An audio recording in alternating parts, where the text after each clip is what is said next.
Morning. Good morning. We will start today fundamental models.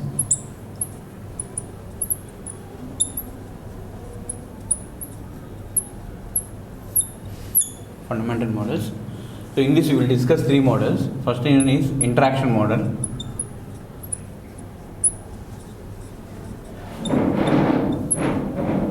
Second one, failure model.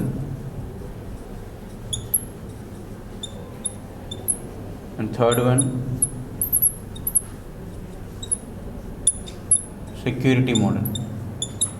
Okay, there are three models which we have to discuss in this. First one is interaction model, second one is failure model, third one is security model. So first we will discuss each one, that is interaction model.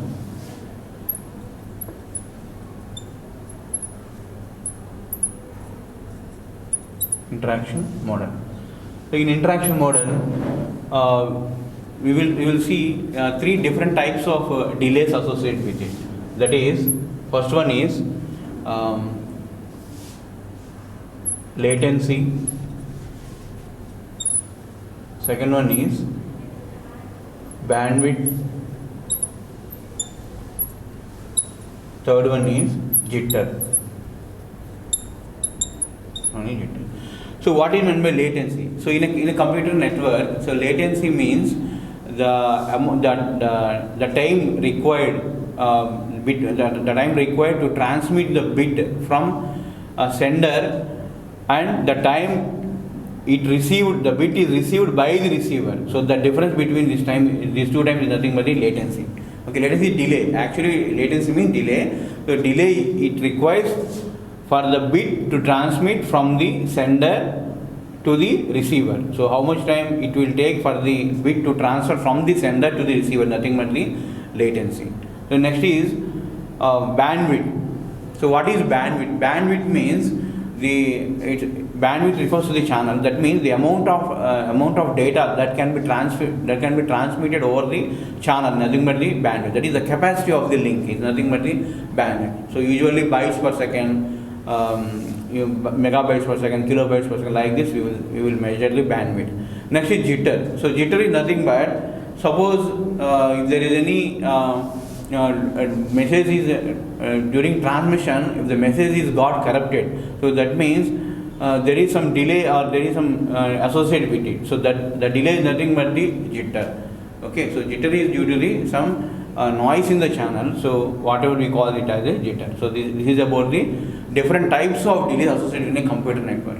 Okay, and here now we will see so how these are actually affected in a distributed system. So we will see one example about the event ordering in a distributed system. Okay, let's say event ordering.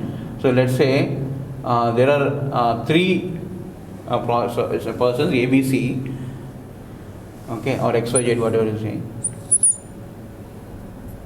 XYZ is event ordering.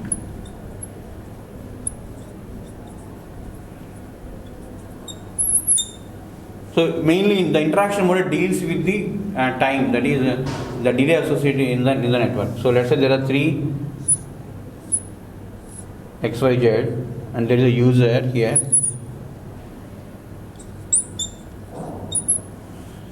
X sends a message to Y, okay, and X sends a message to Z.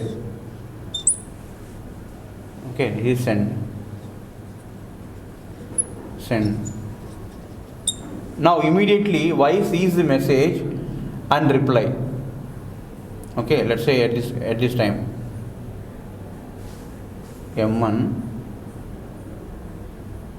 Okay, so M1 is the message. It sends from X to Y and Z.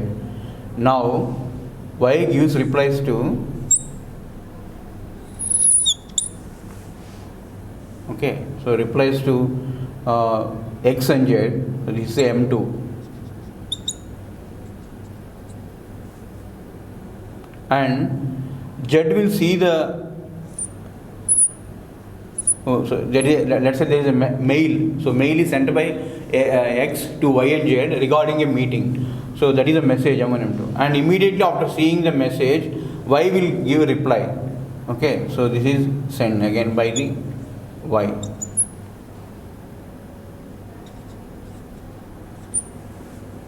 Okay, and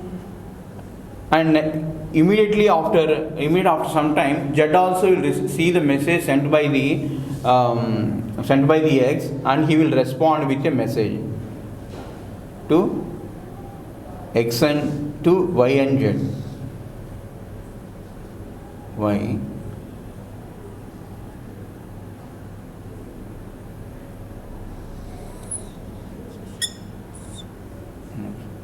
This is send. Okay. Now if you see the ordering,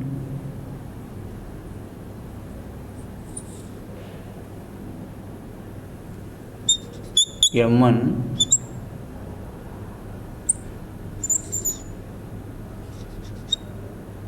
M3, M2. So this is a timeline.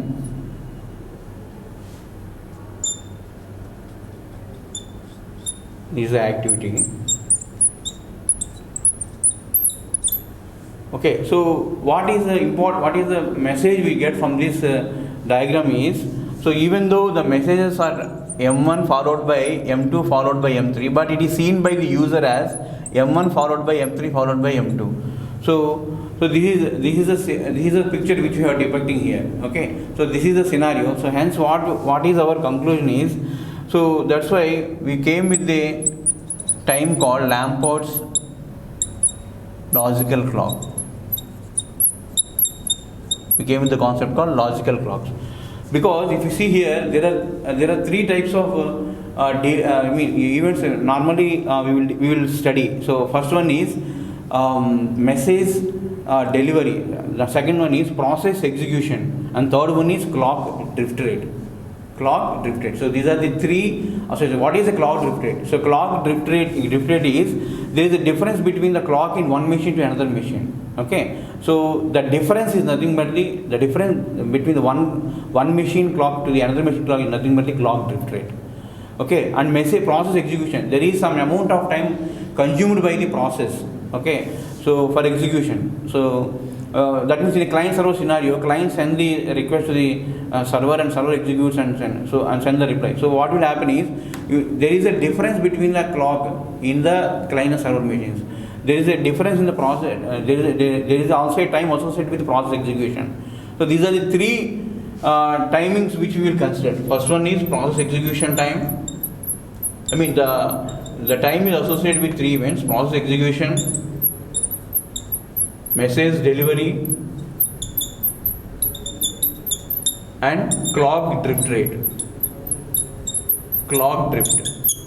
So these are three associated with them. So that's why we came with a solution called logical clocks. Okay, given by the Lamport, because the way the messages are received and transmitted, sent and received by the user is different in different times. So normally how we order the events, we will order the events based upon the time. Okay, so time is very crucial, but in distributed systems, the main intention is through messages are passed between them, delivered. So how messages are delivered is by communication and coordination entirely by messages. Okay, it's not by the clock. So that's what we are seeing here. Either in case of process execution, or in case of message delivery, or in case of clock drift. So there is a notion of time here. So that is what the interaction model mainly discuss here. Okay, these are the 3 points which we have to note it down. And as we already know, so there are variation of multiple servers we have discussed. So servers are multiple servers, and servers are partitioned among themselves. And by partitioning, so what happens is, suppose let's say for example a domain name server. Suppose if one server fails, then what will happen? We will search in another server and search for a lookup table and map the server address to a particular IP address. So that we can so that the web page request will be given to the server, and finally we'll get the web page. So that is what is happening here. Okay, so that is an example. So like that. Like that, in interaction model, we always discuss with the times associated with the process. Okay, so this is about the interaction model. So second is failure model. Second is failure model. So in failure model, so normal distribution systems may fail because one component fails. Obviously, the entire system will collapse. So I mean, the entire system will remain active. How means we deal with the difficulties associated with the failures. Okay. So for example, let's say failures. So what are different types of failures? So a failure may be a process, or a failure is a channel, communication channel. Okay, process may fail or a communication channel may fail. So that is about the failure model. So basically here process fails. So that means process may crash, process may halt. Okay, so that is about the process. Okay, and channel. So communication channel may fail. Okay, so in that case what happens? We will send one data and we will receive another data. Okay, so that is about the processing channels. So there are different failures we will study here, like crash, fail stop. Okay, a process may crash. Okay, then we will leave the component alone and we work with the remaining components in the distributed system. That means process may crash. Fail stop. That means when one process abnormally halts or due to some problem in the server, okay, server may not execute the process which is sent by the which is the request sent by the client. So that is nothing but the fail stop. There is a problem in the server. So what will happen is it will not working. It will not working. Normally we will see in railway reservations. So we will see we will not unable to book the ticket. Okay, the reason is fail stop. Okay, and so that is another one example. And third one is omission failure.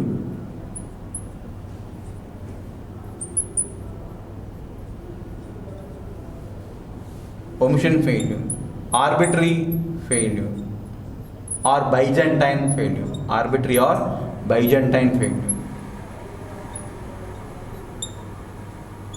Byzantine failure. Let's say if this is a channel, okay, and these are the two buffer, two process P1 and P2. This is